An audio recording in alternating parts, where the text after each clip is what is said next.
Hello friends, ഇന്ന് മൈലഞ്ചി കിട്ട എങ്ങോട്ടാ? ഇന്നൊരു ഡാൻസ് ഉണ്ട്, സെമി ക്ലാസിക്കൽ ഡാൻസാണ്. മോളുടെയും കുറച്ച് കുട്ടികളുടെ ഉണ്ട്. അവരുടെ ഡാൻസ് ക്ലാസ്സിൽ നിന്ന് കൊണ്ടുപോകുന്നതാണ്. ഇവിടെ ചെർപ്പുളശ്ശേരി ആറങ്ങുന്നത്ത് അവല് പൂരത്തിനോടനുബന്ധിച്ചിട്ടുള്ള ഡാൻസ് പ്രോഗ്രാമാണ്. അപ്പോൾ അതേ മേക്കപ്പ് മാനൊക്കെ വന്ന് ഓരോരുത്തരായിട്ട് ഒരാൾ ഫേസ് മേക്കപ്പും മറ്റാൾ ഹെയർ സ്റ്റൈലും കാര്യങ്ങളൊക്കെയാണ് ചെയ്യുന്നത്. അപ്പോൾ അങ്ങനെ അതൊക്കെ ചെയ്തുകൊണ്ടിരിക്കുകയാണ്. ഇതൊക്കെ കാണുമ്പോൾ ഞങ്ങൾ അമ്മമാർ ഡാൻസിനൊക്കെ പോയിരിക്കുമ്പോൾ കുട്ടികൾ കളിക്കുക, അതുപോലെ ഈ മേക്കപ്പൊക്കെ ചെയ്ത് അവരുടെ പെർഫോം ചെയ്യുമ്പോൾ ഞങ്ങൾക്കൊരാഗ്രഹം ഉണ്ടായിരുന്നു, ഞങ്ങൾക്കൊന്ന് കളിച്ചാൽ കൊള്ളാം. കാരണം ചെറുപ്പത്തിൽ അങ്ങനെ പറ്റാത്ത ഞങ്ങൾ അതിലിരിക്കുന്ന ആർക്കും ചെറുപ്പത്തിൽ ഡാൻസ് കളിച്ചിട്ടില്ല. ആഗ്രഹങ്ങളുണ്ടായിരുന്നു, പല സാഹചര്യങ്ങളാൽ ഡാൻസ് പഠിക്കാൻ കഴിയാതെ പോയവരാണ്. അപ്പോൾ ഞങ്ങൾ ഒരു ടീച്ചറോട് ഒരാഗ്രഹം പറഞ്ഞപ്പോൾ ടീച്ചർ ഓക്കെ പറഞ്ഞ് ഞങ്ങൾ കളിച്ചിട്ടുണ്ടായിരുന്നു. ഇതേ ഓർണമെൻറ്റ്സ് ഇത് കണ്ട നമ്മൾ സ്ത്രീകളൊരു നാഗവല്ലിയായി മാറും. ഇതൊക്കെ എന്തോരം സാധനങ്ങളാണ്, ഓരോന്ന് എടുത്ത് നോക്കാൻ തോന്നും. അപ്പോൾ പറഞ്ഞു വന്നത് എന്താണെന്ന് വെച്ചാൽ, ഞങ്ങൾ ടീച്ചറോട് പറഞ്ഞു, ടീച്ചർ ഓക്കെ പറഞ്ഞു. ടീച്ചർ ഞങ്ങൾ ഡാൻസ് പഠിപ്പിച്ചിരുന്നു. ഈ കൊല്ലം നടന്നിട്ടില്ല. എന്ന് വെച്ചാൽ ടീച്ചർ ട്രാൻസ്ഫറായിട്ട് ചെന്നൈ പോയി. അപ്പോൾ കുട്ടികളെ തന്നെ ഓൺലൈനായിട്ടാണ് പഠിപ്പിച്ചിരുന്നത്. അതുകൊണ്ട് ഞങ്ങളെ പഠിപ്പിച്ചിട്ടുണ്ടായിരുന്നില്ല. കുട്ടികളെ നന്നായി പഠിപ്പിച്ചിരുന്നു.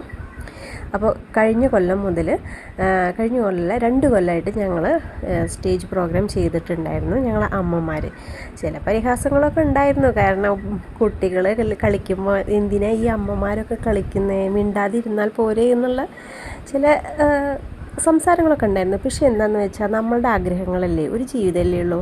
അങ്ങനെ ഒരു ആഗ്രഹം ഉണ്ടെങ്കിൽ അത് നടക്കട്ടെ. ഞങ്ങൾ നന്നായി കളിച്ചു. ഞങ്ങളുടെ ടീച്ചറും നല്ല സപ്പോർട്ടായിരുന്നു കേട്ടോ.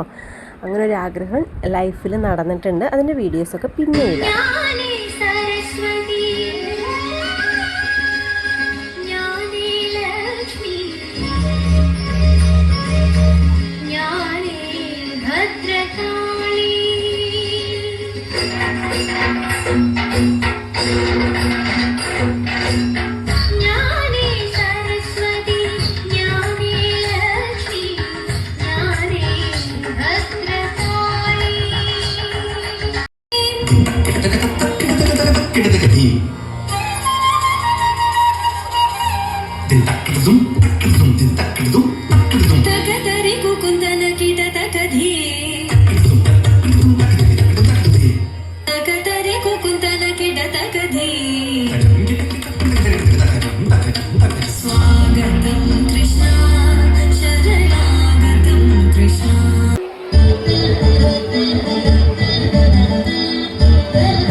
മംഗളം